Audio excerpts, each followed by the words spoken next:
राघोगढ़ में जयवर्धन सिंह जी जो दिग्विजय के बेटे हैं वो लीड कर रहे हैं, जीतू पटवारी राव में लीड कर रहे हैं, बीजेपी के सतना में गणेश सिंह जी लीड में वापस आ गए हैं, रीति पाठक जी सिद्धि में बीजेपी की लीड कर रही हैं और कांग्रेस की लीड बन गई अभी सिंगरौली में, और सुर्खी में गोविंद सिंह राजपूत जी की लीड है। अगर आप ओवरऑल पिक्चर देखें तो मुझे लग रहा है कि बीजेपी की काफी लीड कन्वर्ट हो चुकी है मध्य प्रदेश और बीजेपी 65 है अर्नब, 70 और 65 है, 70 और 65 है, मगर कन्वर्जन बीजेपी की तरफ हो रही है। आप इसको देखिए, ये बदलेगा, ये बदलेगा 21-20 बिल्कुल बिल्कुल, मगर बीजेपी के लिए टेंशन चारों प्रदेशों में, बिल्कुल बिल्कुल। अब राजस्थान की तरफ जाते हैं ऐश्वर्या जी, आप राजस्थान के नंबर बताइए और उसके बाद में ओवरऑल ट्रेंड बताता हूं। बिल्कुल ऐश्वर्या, अगर राजस्थान के नंबर्स देखें, गंगानगर से बीजेपी के जयदेव बिहानी, बीकानेर ईस्ट से सिद्धि कुमारी बीजेपी की, लुकान सरान से सुमित गोधरा बीजेपी के, सुशीला रामेश्वर डूडी नौखा से कांग्रेस की, राजेंद्र राठौर बीजेपी के, तारानगर से झुंझुनू से बजेंद्र सिंह ओला कांग्रेस के, कुमारी रीटा चौधरी कांग्रेस की, मंडावा से ओके रिएक्शन आ रहा है, रिएक्शन कमलनाथ। मतदाताओं पर पूरा विश्वास है। कितनी सीटें लाएंगे? मैं ये सीटें मीटे में नहीं जाता, मैं मतदाताओं पर जाता हूँ। तो आप सुन रहे थे छिंदवाड़ा से, छिंदवाड़ा दांव पर है, 7 सीटें हैं, 7 की 7। क्या कमलनाथ प्रदेश का नंबर 70-65 है, 70-65 है। कमलनाथ 5 सीट से पीछे चल रहे हैं लेकिन बहुत कॉन्फिडेंट है।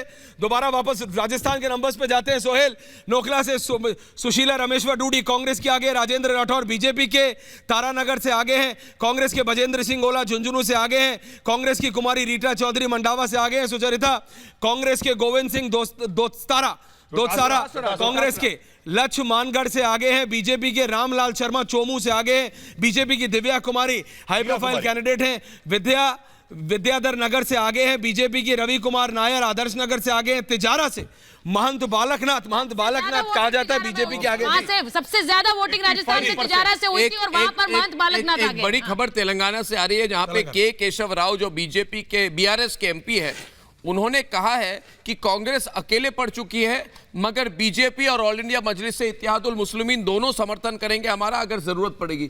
ये इंटरेस्टिंग बात है। ये किसने ये के केशव राव ने कहा है। तो एक तरह से वो मान चुके हैं कि कांग्रेस पार्टी लीड में है और जरूरत पड़ सकती है, तेलंगाना के ही नंबर्स जरूरत पड़ सकती है बीजेपी की। बड़ी बात कही है इन्होंने। बीआरएस से कोनेरू कोनप्पा सिरपुर से आगे हैं, कांग्रेस के गद्दाम विनोद बेलमपल्ली से आगे हैं, कांग्रेस की कोकेरा प्रेम सागर राव मंचेराल से आगे हैं, हैदराबाद से बीजेपी पायल शंकर आगे हैं, कांग्रेस की रविंद्र रेड्डी बांसवाड़ा से आगे हैं, बीजेपी के वेंकटा रामना रेड्डी कामरा रेड्डी से आगे हैं, बीजेपी के बंदी संजय कुमार जिनको हटाया गया था करीमनगर से वो आगे हैं, हुजूराबाद से इताला राजेंद्र बीजेपी आगे हैं, कांग्रेस के बांदी रमेश कुक्काट पटेल से आगे हैं, बीआरएस के बंदारी लक्ष्मण रेड्डी उप्पल से आगे हैं, बीआरएस के महेश रेड्डी परगी से आगे, एआईएमआईएम के अकबरुद्दीन ओवैसी चंद्रन गुट्टा से आगे हैं, ऑल इंडिया एआईएमआईएम के हैं और वापस नंबर्स पे जा रहे हैं। आप देखिए तेलंगाना में बीआरएस 33 है, कांग्रेस 40 है,